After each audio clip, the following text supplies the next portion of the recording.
And Mike, the injured crewman was Kevin McDowell, the rear tire carrier. He was just put onto a golf cart of sorts and taken to the infield care center. He was in good spirits. He was smiling, but he was limping. But again, shaking hands with the other guys on the team. Kevin McDowell, the rear tire carrier, headed to the infield care center. Thanks, Steve. See those sparks coming from the right rear of Dale Jr.'s car? Every time he goes off in that corner, something is hitting the racetrack. I really haven't paid that much attention, Mike. Let's see if we can get a handle on it. Back of the car looks mighty low, I'll say that. It's at the other end of the speedway when he goes in the turn. Something in the right rear suspension appears to be hitting the ground, or it could be a tailpipe perhaps. And definitely that's where the track is the bumpiest, getting down into turn one. Yeah, you'll hear the drivers all the time talking about going into turn one. Right here you go up and over. Yeah, I'd say that's a tailpipe probably, or maybe the skirt on the right side dragging a little bit. Now he's running 55 laps. Pit this time. 4 tires. That will be 56 laps on this tank of fuel and tires. So Junior leads 10 laps of this race. And now, failing to get a caution, comes in for what could be his final stop of the night with 35 laps to go. And here's Krista. Dale Jr.'s crew is trying to redeem themselves and give their driver what he needs. Back on lap 300, they had a bad stop. They were going for 4. They dropped the jack after 2. They said, "We are sorry, Junior. We screwed you on that one." This time, 4 tires as they work around to give Dale Jr. back on the racetrack. 4 tires for Junior. Pretty good stop there, guys. That was a good stop. He will stay on the lead lap, it appears, but will likely drop down out of the top 20. Yeah, I don't know if he's going to get back up to speed or not, because there goes McMurray in that one car, and there he is on the apron. So There's no way you can make a stop there and not lose that lap. A caution flag, though, would put him right back in play. We have 33 laps to go in the Coke 600.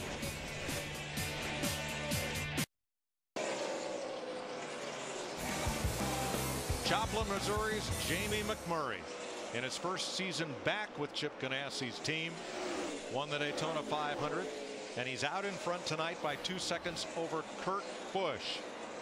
His best finish in this race, 4th in 2004.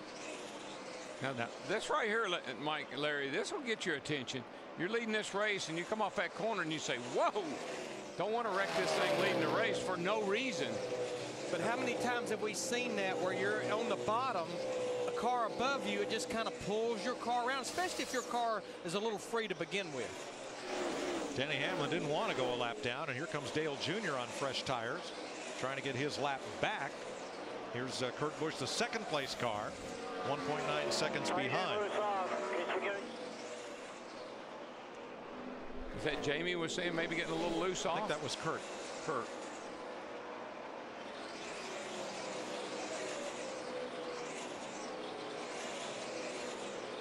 Back to Matt Kenseth in 3rd. Now he's 7 seconds off the lead. And he's got company back there in that 31 car, Jeff Burton, just a little ways behind him. You see him right there in the cat car.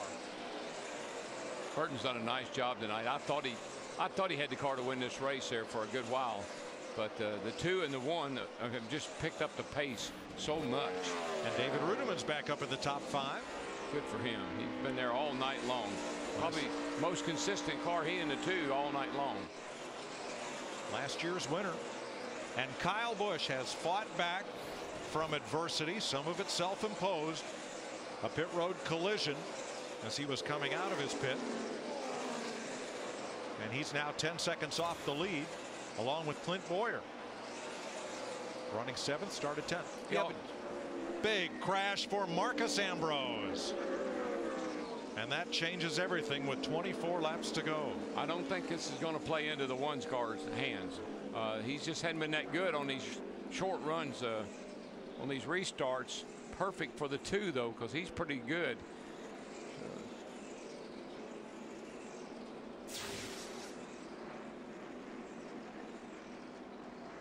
At this 7, up by the wall. Yeah, he just gets up here a little too high and loses it, and it just kind of comes around and you can't catch it.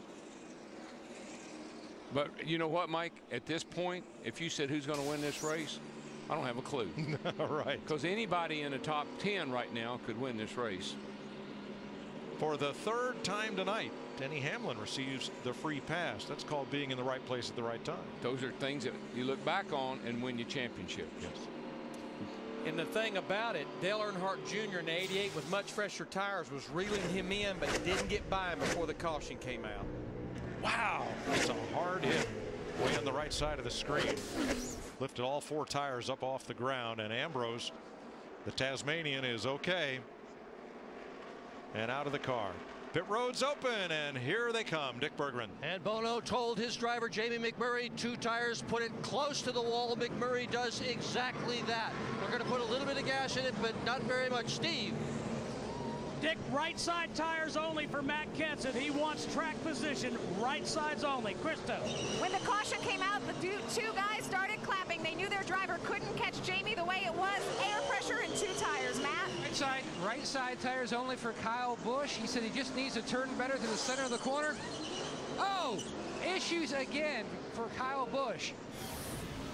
Well, I'm going to tell you, it was kind of a no-brainer going with 2 tires. We only had about 20 laps, but the 2-car Kurt Busch, Matt Kenseth of the 17, they beat that 1 car off pit road that time.